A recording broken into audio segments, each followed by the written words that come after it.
कुछ यादें ऐसी होती हैं जो किसी तस्वीर या चेहरे से नहीं बल्कि एक आवाज, एक नंबर, एक मखसूस एहसास से जुड़ी होती हैं। 2000 की दहाई के अवाइल में पाकिस्तान में बड़े होने वालों के लिए 0900786101 महज आदाद का मजमुआ नहीं था, बल्कि पूरा तजुर्बा, एक तजस्सुस और एक ऐसी दुनिया का दरवाजा था जो फोन की दूसरी जानिब आबाद थी। टेलीफोन उस दौर की एक मकबूल तफरीही सर्विस थी जो बच्चों और नौजवानों के तखय्युल को मुतहरिक करती, जहाँ हर कॉल के साथ ये एहसास जुड़ा होता कि कुछ जरूर बज रहा है। ये वो वक्त था जब डिजिटल दुनिया अभी पूरी तरह हमारी जिंदगियों पर हावी नहीं हुई थी और फोन के जरिए तफरीह हासिल करना बजाते खुद एक जादुई अमल महसूस होता था। क्या आप जानते हैं कि इस ऐड में आने वाला शख्स कौन था? तस्वीर पर दिखने वाला हाथ में टेलीफोन लिए ये शख्स आजकल कहाँ और किस हाल में है? यकीनन उस दौर के लोग इस अदाकार या कमर्शियल में काम करने वाले शख्स से तो वाकिफ होंगे और वो जानना चाहेंगे कि ये है कौन। और इससे भी दिलचस्प हकीकत ये कि उस पर कराची के कुछ नौजवानों ने चंद साल पहले एक डॉक्यूमेंट्री नुमाइश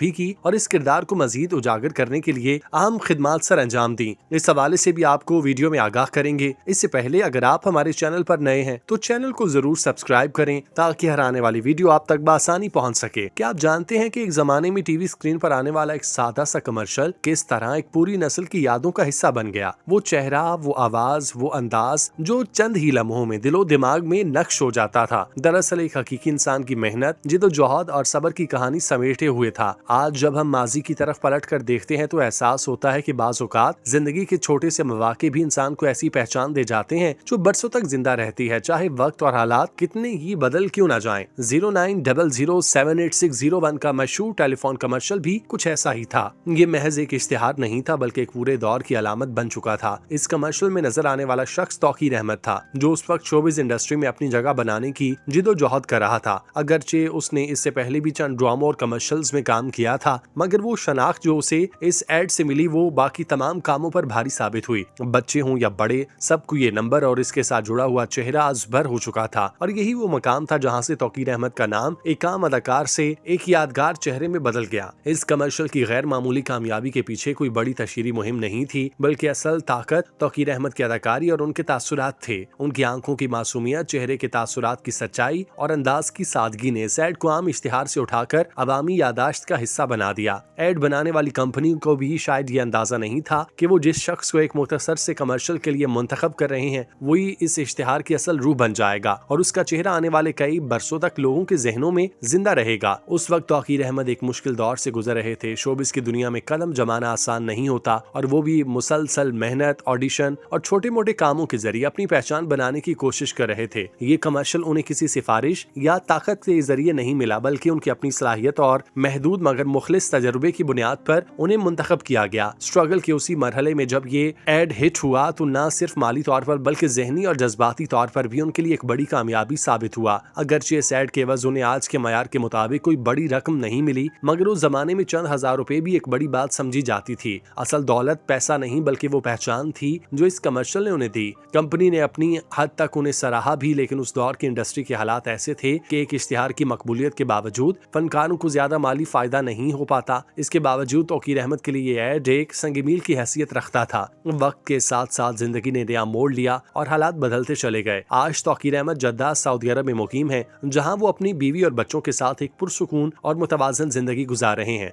वो बाकायदा मुलाजमत के जरिए अपना रोजगार हासिल करते हैं और कई बरसों से वहीं मुकीम है। बैरून मुल्क जिंदगी के बावजूद उन्होंने अपने माजी और पहचान को बिल्कुल फरामोश नहीं किया, बल्कि नए अंदाज में उसे जिंदा रखा। इसी शौक और लगाव के तहत तौकीर अहमद ने यूट्यूब का रुख किया और तौकीर अहमद ऑफिशियल के नाम से अपना चैनल बनाया। वो रोजमर्रा जिंदगी के व्लॉग्स, जद्दा के मुख्तलिफ मकामात, खानों और अपने मामूलात को बड़े सादा और हकीकत पसंदाना अंदाज में पेश करते हैं। फूड व्लॉगिंग हो या डेली रूटीन, उनकी वीडियोस में एक अपनायत झलकती है जो नाजरीन को अपनी तरफ मुतवज्जे करती है। कई सालों से वो मुस्तकिल मिजाजी के साथ इस प्लेटफॉर्म पर काम कर रहे हैं। वाकई ये सोचकर हैरत होती है कि एक जमाने में सिर्फ एक पोस्टर और टीवी कमर्शियल का हिस्सा बनने वाला शख्स आज एक मुख्तलिफ मुल्क में अपनी जिंदगी के नए बाब को पूरे इत्मीनान के साथ जी रहा है। यही जिंदगी की खूबसूरती है कि वो इंसान को कहां से कहां ले जाती है। हमारी यही कोशिश थी कि आपके बचपन की इस भूली बसरी याद को एक बार फिर ताज़ा किया जाए, ताकि आपको एहसास हो कि पर्दे के पीछे मौजूद कहानियां अक्सर इश्तिहार से कहीं ज्यादा गहरी और मानी खेज होती हैं। इस हवाले से कुछ क्रिएटर्स ने इस यादाश्तों को दोबारा से उजागर करने के लिए कुछ साल पहले एक सरगर्मी भी मुनक्किद की थी, जिसे बहुत सराहा गया। इस हवाले से आपको आगाह करते हैं और मुकम्मल तफसीलात आप तक पहुँचाते हैं।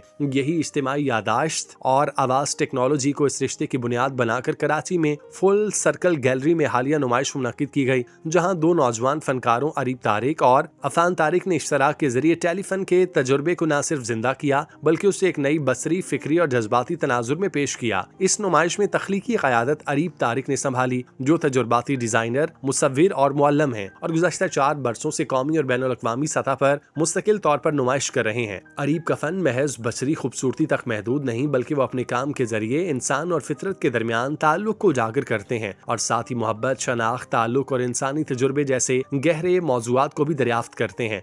उनका काम बुनियादी तौर पर डिजिटल आर्ट, फैशन और तनसीबात पर मुश्तमिल है, जहां मुख्तलिफ मीडियम्स और ख्यालात आपस में घुल मिलकर नया बयानिया तश्कील देते हैं। अरीब की तख्लीकात में एक चंचलपन और जुर्रतमंदाना तजुर्बा पसंदी नजर आती है, जो नाज़रीन को सवाल करने, महसूस करने और खुद को इस तजुर्बे का हिस्सा बनाने पर मजबूर करती है। यही मतनू और तजुर्बाती सोच उनके दो बड़े मंसूबों रेडिकल एक्स और अजीब कलेक्टिव में भी वाज़े तौर पर देखी जा सकती है, जहाँ इज्तिमाई शनाख्त, तख्लीकी आज़ादी और नए इम्कानात को जगह दी जाती है। फुल सर्कल गैलरी में होने वाली इस नुमाइश में अरीब का तसव्वुराती विजन टेलीफोन की यादों को सिर्फ माजी की अलामत के तौर पर पेश नहीं करता बल्कि उन्हें मौजूदा डिजिटल दौर के तनाजुर में दोबारा तरतीब देता है। ये काम इस बात की अक्कासी करता है कि किस तरह टेक्नोलॉजी आवाज और यादाश्त इंसानी जज्बात और इज्तिमाई तजुर्बात को तश्कील देती है। फोन जो कभी सादा सी डिवाइस था, यहाँ एक अलामत बनकर सामने आता है, ऐसी अलामत जो राब्ते, तन्हाई, तजस्सुस और तफरीह सबको एक साथ समेट लेती है। इस इश्तराक में अफान तारिक की मौजूदगी ने नुमाइश को बिल्कुल मुख्तलिफ मगर निहायत मजबूत जहद फराहम की। अफान तारिक, जो अफान तारिक के नाम से जाने जाते हैं, कराची में मुकीम एक नौजवान ग्राफिटी आर्टिस्ट हैं और उनका काम बराह रास्त शहर की अफरा तफरी, रफ्तार और तजादात से जन्म लेता है। कराची जैसे पेचीदा और मुतहरिक शहर में रहते हुए अफसान ने अपने फन के जरिए शहरी तजुर्बे को बयान किया, जहाँ शोर, रंग, बेतरतीबी और जिंदगी की शिद्दत एक साथ मौजूद होती है। उनका मकसद फन को सिर्फ गैलरियों तक महदूद रखना नहीं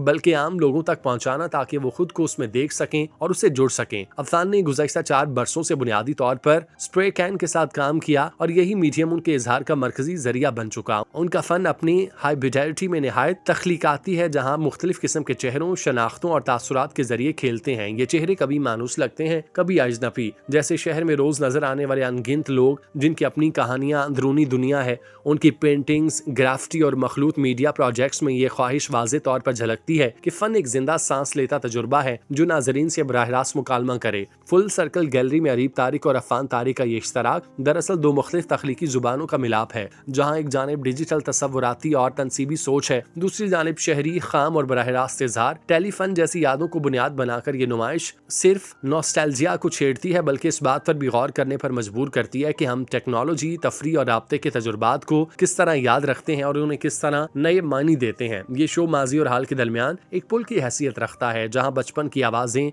शहर की दीवारें और मुहासिर फन एक दूसरे से जुड़कर मुकम्मल और ताकतवर बयानियां बनाते हैं। फुल सर्कल गैलरी में पेश की जाने वाली ये नुमाइश महज एक आर्ट शो नहीं बल्कि एक इज्तिमाई यादाश्त की बाजियाफ्त है, जहाँ आवाज, टेक्नोलॉजी, शहर और शनाख्त आपस में गुत्थम गुत्था होकर ऐसा तजुर्बा तख्लीक करते हैं जो नाजरीन को माजी और हाल के दरमियान मुअल्लक करता है। 0900786001 जैसे नंबर्स जो कभी रोजमर्रा जिंदगी का हिस्सा थे, यहाँ अलामत बनकर उभरते हैं। ऐसी अलामत जो बचपन की मासूम तजस्सुस, तफरीह की सादा खुशी और टेक्नोलॉजी के साथ हमारे इब्तदाई ताल्लुक को याद दिलाती है। अरीब तारिक और अफान तारिक का ये इश्तराक इस बात की मिसाल है कि किस तरह फन जाती यादों को इज्तिमाई तजुर्बे में बदल सकता है और किस तरह माजी की बाज़गश्त आज के तनाजुर में नई मानवियत इख्तियार कर सकती है। ये नुमाइश इस सवाल को जन्म देती है कि हम बतौर मुआशरा किन चीजों को याद रखते हैं, किन आवाजों को वक्त के साथ शोर में खो देते हैं। टेलीफोन जैसी सर्विस अब शायद किस्सा पारीना बन चुकी, मगर उनसे जुड़े एहसासात, इंतजार है और खुशी आज भी हमारे अंदर मौजूद है। अरीब का तसव्वुराती और तजुर्बाती विजन और अफान का शहरी, बेसाख्ता और अवामी इजहार मिलकर ऐसा मुकालमा तश्कील देते हैं जो सिर्फ देखने के लिए नहीं बल्कि महसूस करने के लिए है। ये मुकालमा हमें याद दिलाता है कि फन सिर्फ जमालियाती तजुर्बा नहीं बल्कि जज्बाती और समाजी अमल है। ये शो हमें इस नुक्ते पर ला खड़ा करता है कि यादें कभी वाकई खत्म नहीं होती, वो सिर्फ अपनी शक्ल बदलती हैं, कभी फोन की घंटी में, कभी दीवार पर बने चेहरे में और कभी गैलरी के खामोश कमरे में। फुल सर्कल गैलरी में पेश की गई ये नुमाइश इसी तब्दीली का सबूत है, जहाँ माजी की आवाजें हाल की तस्वीरों में ढलकर नई जिंदगी हासिल करती हैं और नाजरीन को एहसास दिलाती बताती हैं कि कुछ आवाजें, नंबर और तजुर्बात हमेशा बजते रहते हैं। देखिए कि वक्त किस तरह बदलता है और किसको कहाँ ला खड़ा करता है। आज के दौर और इस दौर में जमीन आसमान का फर्क है। जो भी इस नॉस्टैल्जिया से गुजरा होगा, यकीनन उसने अपने लिए खुशियां समेटी होंगी और इस दौर से बाहर निकल ही नहीं सकता। हम दुआगो हैं कि मालिक इन तमाम किरदारों को आबाद रखे।